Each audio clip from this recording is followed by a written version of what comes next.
Talk about today. We're gonna start it off with talking about this YNW Melly arrest that we heard about late last night, and but yeah, what you think we're gonna have for today? Be a good day? I think it's gonna be a good day. We got a few topics lined up, guys. Real good topics that you want to stay tuned in. Everything that's been popping on social media right now. We're gonna talk about it. We're gonna get to the details. So make sure you stay tuned in too.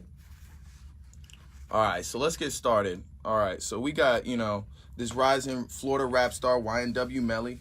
So allegedly he was arrested for apparently he shot two of his close friends dead, and then with the help of another man tried to make it look like they had been the victims of a drive-by shooting.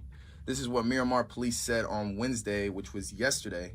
And this killing did not happen recently, or not too recently. It happened in October of 2018, and it was actually two victims, and the victims were Anthony Williams, who was 21, and Christopher Thomas Jr., who was 19, and they were shot dead in the early hours of October 26th in 2018. So, me personally, I want to see the evidence. I'm not going to go ahead and just put my boy YNW just down like that. I want to see it. Florida. That's why he's taking up for him. It's that South Florida. We're going to trust that he hasn't done this, because he did come out and say after the arrest in a statement, he said, "I lost two of my brothers by violence, and now the system wants to find justice. Unfortunately, a lot of the rumors and lies are being said, but no worries. God is with me, and God is with my brothers." So the way I see that is, he's coming out, obviously coming out not guilty with that verdict. And I think, I hope that he's able to prove it and prove his case, and justice will be served. But what do you think on the matter? You know more about YNW Melly more than I do. I really only heard about him because of last night with the killing and everything. Me personally, just from knowing different people, I'm not too shocked on hearing this, because he's not the first rapper that's been in the social media about killing someone that's close to him. We know nowadays in the world that we live in, your closest friends turn on you. What they say, your closest friends can be your enemy sometimes. And for a lot of people who know, like the past rapper Snoop, Meek Mill had signed Snoop a long time ago. He was blowing up and everything, and then the next thing you know, I don't know where he got killed, and come to find out, one of his close homeboys killed him. So I'm not saying that the YNW Melly is guilty, and I'm not saying he's not guilty, but yeah, it is up for discussion. I definitely think it's something that we're gonna have to see, within the near future and stuff like that, as the case unfolds. But for those of you who don't know, I probably should have gone in and told y'all, YNW Melly, he came out with that song a few months back, Murder on My Mind. And it speaks on, his past issues with the law, and this is something he's had, a reoccurring issue with. But so from what I read, and from that case that he wrote in that song, Murder on My Mind, what happened so he was about 16 at the time, and a 12-year-old broke into his house, who was apparently, a neighborhood friend or whatever, but was trying to, I guess, steal something or whatever. It's unclear as to what he went into the home for. But 16-year-old YNW Melly, he didn't know what was going on. He has a handgun, obviously, and he goes out, shoots him two in the chest, and sadly, he kills him. And as he was passing away, YNW Melly held his hand. You can hear it in the song. But a lot of people don't know is there's a second song to that. Okay. And it's really from the perspective of the child that got shot in that song. So rather than Murder on My Mind, it's Mind on My Murder. Okay. And it's actually a really interesting song. And it has a similar style beat, but it's obviously a little bit more slower, But it's just crazy. And I love the way he can lyricize that, how he can bring his real life events and his real life tragedies and bring them into something that, to a song that we know everywhere. Everybody's singing it, Yeah. And but he's got, I think the newest song he came out with that most people would know is that song that he came out with Kanye West. And you were saying you heard that first. It's pretty decent, yeah. But yeah, so let's get on to our next topic, and that's something that's actually we talked about last time. Big topic, still a big topic out here. 21 Savage, of course. Yep, he was he was released. What day was he released on? Wednesday or Tuesday? Last week Wednesday. Yeah. He was released on Wednesday, and he actually posted a really cool photo with his mom. Super hype. It said, here, I'm actually gonna read you the Instagram post. It says, "So very thankful to all my wonderful fans of 21 Savage, and forever grateful for the amazing, vigorous hard work of attorney Charles Chuck Cuck Dina LaPolte, Alex Sparrow, Tia Smith, Sally Valquez. Man, he had 5 or 6 of these damn lawyers. That's pretty crazy. And but he he just gives a thank you out to him and a thanks to Jay-Z, Cardi B, Offset, all of them. They all helped out with finding attorneys for him and stuff like that. But he did a big help. Oh yeah, finding an attorney. He also said that Meek Mill said in the past, he wouldn't say it before, but he did say that Jay-Z paid his legal fees for him. Really? So Jay-Z does help out big, and he's really been helping out with 21 Savage and everything with the whole legal fees and then trying to help him get out and everything. So Jay-Z is doing a big deed out here. Yeah. Oh yeah, and this is I wanted to bring in this what I was reading after we came onto that show yesterday, and I actually did a feature on one of my friend's shows yesterday actually. And we were talking about, immigration and, as of right now, 21 Savage is an undocumented immigrant, Right. And what a lot of people believe is that, undocumented immigrants, they don't pay taxes and stuff like that. But what I realized is that I did a little bit of research on our database here on campus, and it said here that undocumented immigrants in the United States paid an estimated $11.7 billion in combined state and local taxes. And this is from the American Immigration Council. Okay. And so that kind of resonated with me. And it was like, how could they get, how could they pay taxes without a social security number or something like that, being undocumented? Yeah. But as it turns out, 21 Savage has been living in this country since 2006. He's paid his state and federal taxes the whole time. All of the music he's been coming out with, his home, everything. They're constantly being taxed. So he's in that list of undocumented immigrants, adding and contributing to the taxes. And so the way I feel about it is I feel he shouldn't be though. He's actually paying his taxes. He's a law-abiding citizen. There's some people who have full citizenship and don't even do that much. They don't even pay their taxes, So I just wanted to hear what you thought of that, and hearing those numbers for the first time, I just wanted to hear what you thought of it.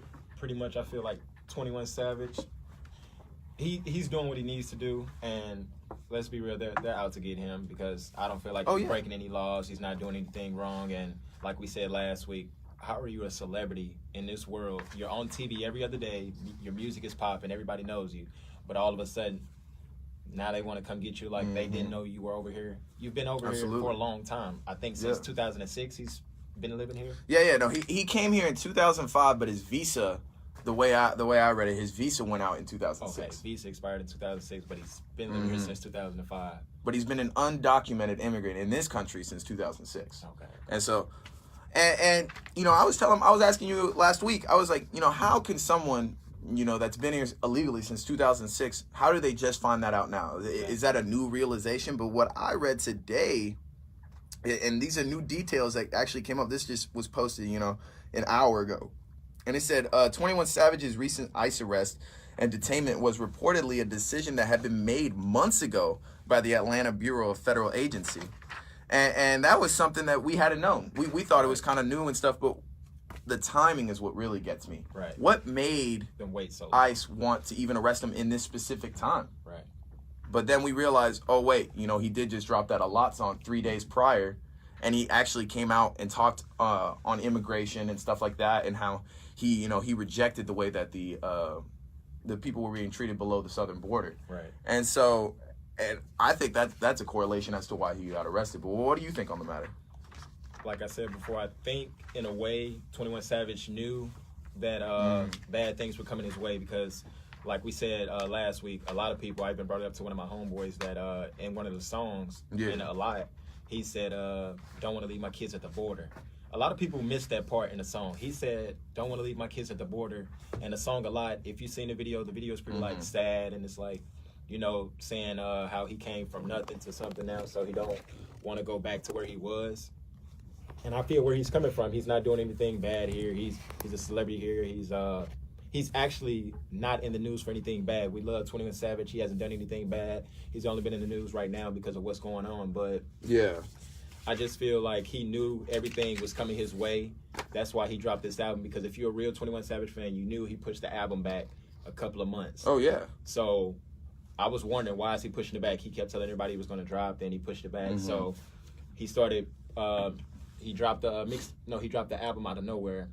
Listen to it. He didn't have any features. That was a good thing about it. Didn't have any features. You had to actually listen to see who was featured on the album. But on top of that, it's just like I feel he really knew they were coming for him, because why did he say he didn't want to leave his kids at the border, and then that song happens to be sad? And if you noticed, a lot of people, when they bring up 21 Savage, that's the song that they play, even though that's one of his most recent. They don't necessarily have to play that song. I feel like it gives a message to people. Oh yeah, for sure.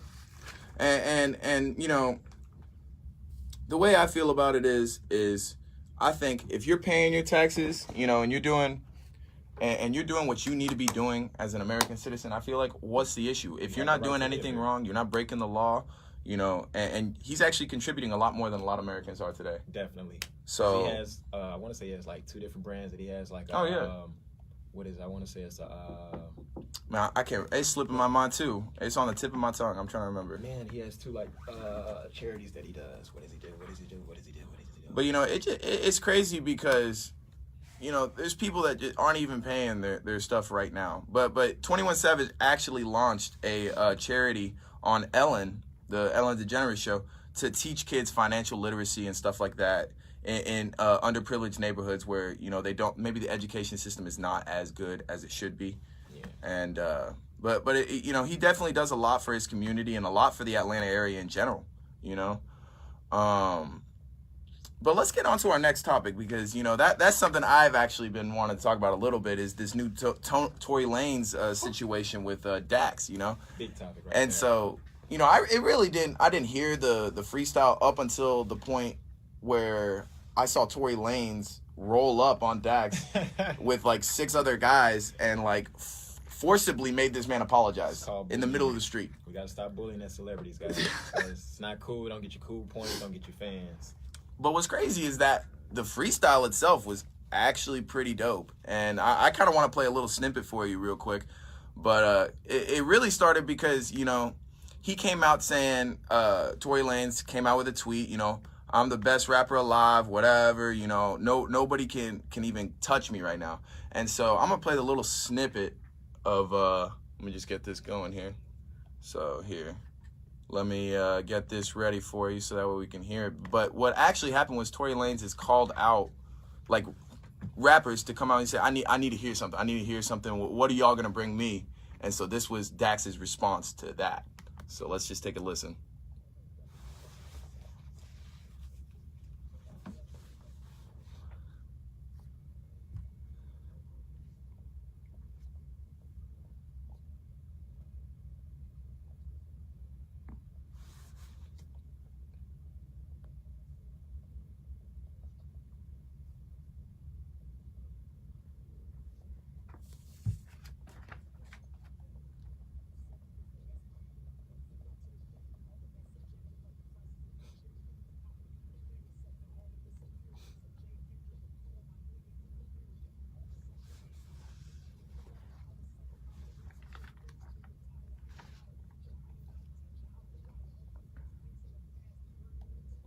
Okay.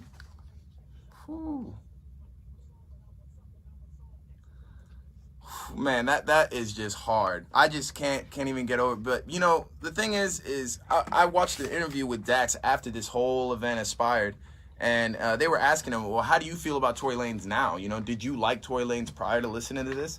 And what his response was actually pretty cool. He said, I'm not going to fall into none of this social media trap where they want me to fight people when I'm not going to try to fight. He said, I try to do this to kind of show his lyricism, which, by what we just heard, is absolutely stupendous. Bars. Yeah, he's got some straight bars. So, you know, and with a diss track, you know, there's always some type feelings or whatever. But for this, I don't think there was. I think Tory Lanez called for people to come in, send in their tracks. He sent in his. Any shots, so I absolutely don't understand why he needed people to run up on him. I mean, do you think Tory Lanez just went off a little too hard, or what do you think? I feel Tory Lanez is a little salty because how do you go from on social media, how do you tell everybody to send in videos, rap into a certain track, and then you want to listen to it, you want everybody to make diss tracks to it, but once one person comes with some actual bars, now you can't handle it all of a sudden. So now you feel as if now you need to check this person. Because I remember we looked at one of the messages where he DM'd Tory Lanez, went out his way to DM the Canadian rapper to ask him, I don't know what your tactics are. Yeah. I don't know why you're making a rap. And you just asked everybody to make a rap. What do you want them to do? Do you want them to make the rap, or you don't want them to make a rap? And you know what's crazy is I actually saw it. He DM'd, so Dax DM'd Tory Lanez first with the video because he had already this video made, and kind of low key asked his permission, and it was open. And what Dax said was that it was left on scene, and so he posted the video, and he didn't really even start noticing it start picking up a million views off the muscle, and then Tory Lanez DM'd him whatever, and he even wrote a long fat message, and Dax was like, yo, look, I'm not trying to start any beef or anything like that. I'm just trying to get my foot in the door. You know, I'm trying to get that next step, because he's had songs with Hopsin and other people like that who, you know, are kind of, you know, very popular, but at the same time, they're really not. But, you know, and he just doesn't want to get caught up in that social media craze, and I think it's pretty cool because, you know, now we have, in this day and age, like rappers like 6ix9ine and all them, that's what they're feeding off of. They need that social media presence to even stay relevant. Right. So for me, it's like, I think Dax handled this situation amazing. I think Tory Lanez did the opposite. Yeah. You know, and I think any kind of interview Tory Lanez going to do right now, they're just going to eat him alive, honestly. So because this topic is always going to be brought up because you wanted people to do a rap, the guy sent it in, but since his rap got views, now it's a problem. Because let's be real, if it never got views and it was never hot out here, Tory Lanez would have continued with his life. And the craziest part is like most of those views are because of Tory Lanez. Exactly. If Tory Lanez hadn't publicized this this track to the max where he did, we wouldn't even be talking about Dax right now. He's making Dax more famous. And it's crazy. It's just crazy to me. And but I think he's gonna be fine. I think Dax is gonna be okay. And he, like he said, he's still a fan of Tory Lanez. He's still gonna listen to his music or anything like that. It's not like he has no ill will towards Tory Lanez. And from what I've seen, Tory Lanez shouldn't have any ill will towards Dax. So Dax a little bit too mature for me. I think I stopped listening to music after that. But see, actually, I was in that same interview. Dax actually stated that he used to be a spoken word poet and a motivational speaker, which is something I didn't know. Okay, so that's why his lyrics is like that. That explains a lot. Yeah, and that's why he's so, you know, this is one of the most lyrical rappers I've heard today. Yeah, using words that like you wouldn't even expect to be used and meanings you wouldn't have expected to hear. Didn't have to use too much profanity to get his word across. Oh my God, that's the best part about rap. No profanity used. Yeah. So. But let's get into our next topic, and our next topic is that 61st Grammy. You know, everybody's been talking about that with the whole Cardi B, and you know, her getting her first Grammy win. You know, and doing a new song with DJ Khaled now and everything. But let's talk about the top things that happened. Why don't you read us that, Moody?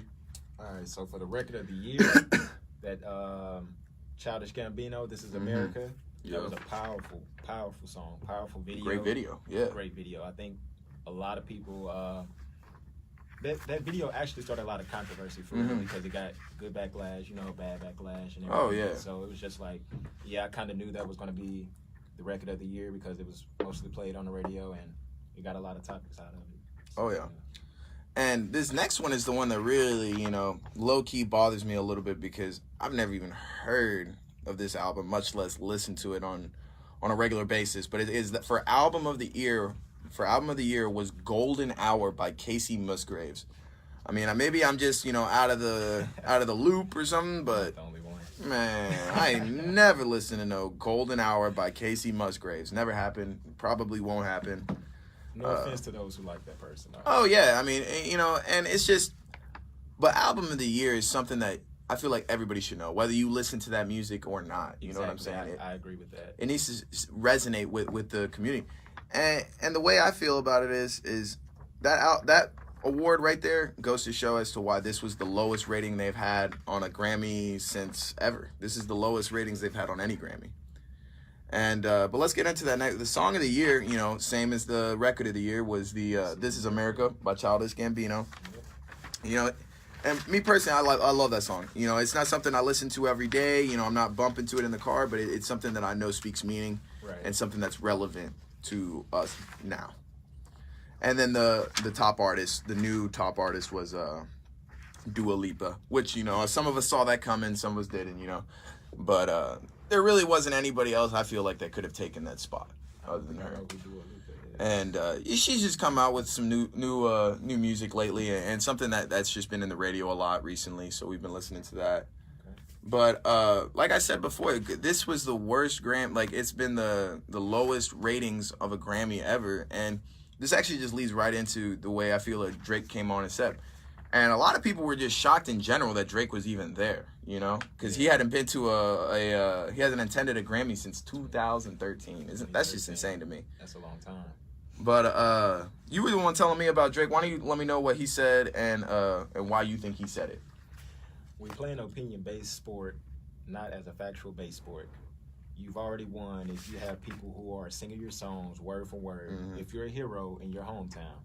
If there's people who have regular jobs who are coming in out of the rain, in the snow, spending their hard-earned money to buy tickets to come to your shows, you don't need this right here, I promise you. You already won. You know what? That's actually my first time hearing that today. Mm-hmm. And that's a powerful quote by Drake, because I agree as well. J. Cole said the same thing. He was saying how those awards don't define him as a rapper. And I understand why, because J. Cole is not about having other people on his CDs, because if you know J. Cole does a lot of his own music. He doesn't have features for real on his albums.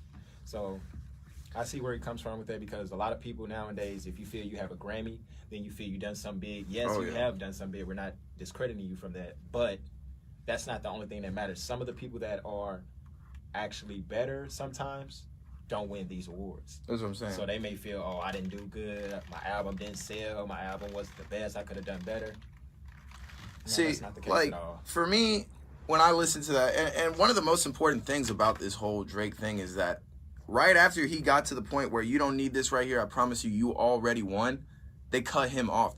He was mid-speech, and they put it on an advertisement in the middle of the show, because they were like, oh, he's talking down on our show. We don't need to be hearing that right now.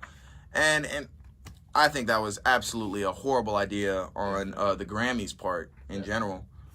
But because what he was doing, that'll take away a lot from the controversy and the beef in the rap game and the R&B game, or whatever you want to call it. That's why a lot of people have a lot of beef, because they feel as if, I know you heard at one point Nicki Minaj and Travis Scott, they were into it because she said that he used their baby as a go-to ticket to make his album sales. I saw that. I saw a little bit about that. You know, but stuff like that, it just kills me. And what I think Drake was speaking on in the Grammys is, like, you know, going back to one of my, you know, favorite artists that has just come up recently is this YNW Melly. You know, YNW Melly put out a song, Murder on My Mind. This is a pretty much nobody at this point in time. And he just put out a song that everyone is listening to based on true facts.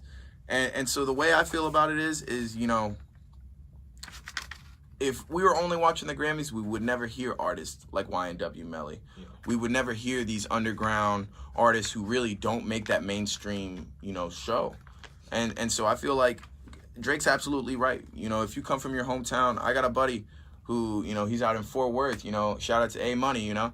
He puts out songs all the time. His whole community comes in. They have their own concerts and stuff. Sometimes I feel like that would be even more lit to watch that than to go see this Grammys award and see some fake arguments, some fake stuff like that.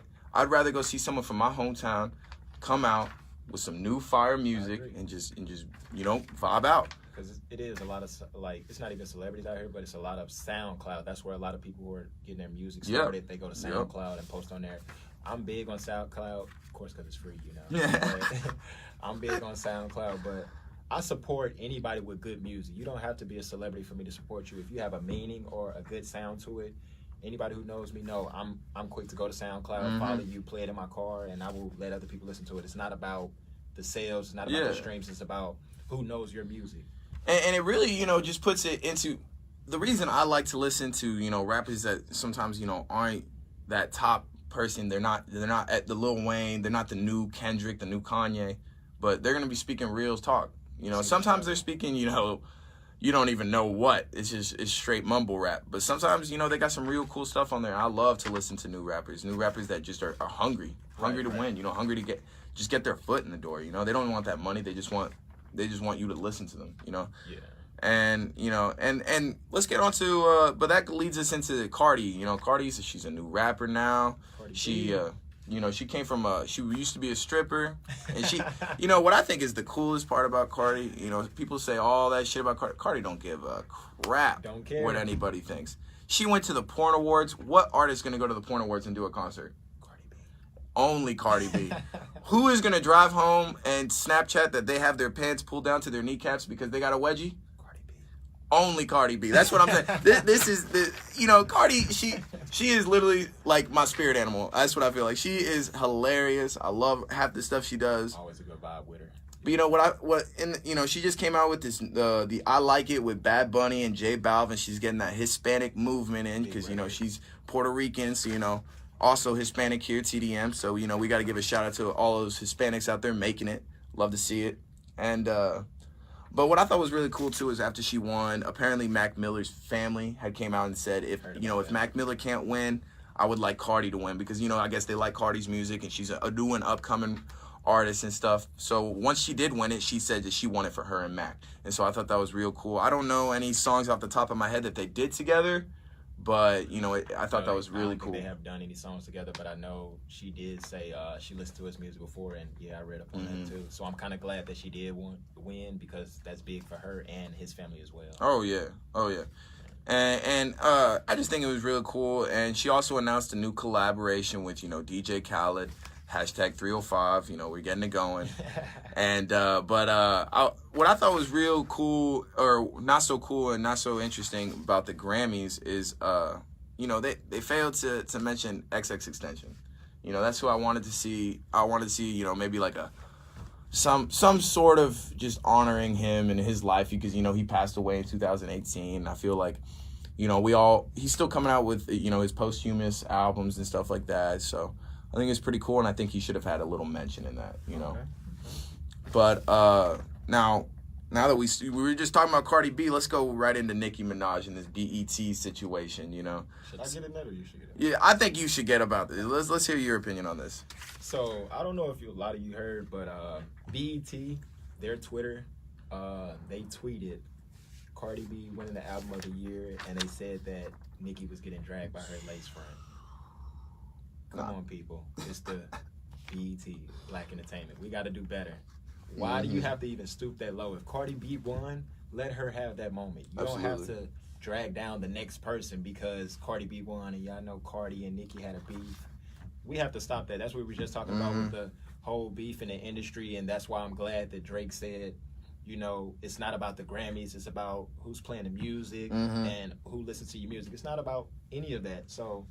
And I think in the last recent years, BET's kind of started losing their relevance. They used to be a really relevant, especially back in maybe 5-6 years ago. Everybody was listening to it. Everybody was watching, waiting to see. BET at the dark. Absolutely, we were all trying to watch that. And the craziest part is now I feel like they're trying to get their foot back in the door and stuff. So they're trying to start crap that's not even there. Cardi never said nothing about dragging Nicki's lace front. Even though they've had issues in the past, they're trying to spark up new issues. They ended the feud, so why build it back up? Yeah. And these two women are dope in their own way, so why do you even have to put them together to beef with each other? Absolutely. Nicki's in her own lane. She's been out, so she's already a little bit afar.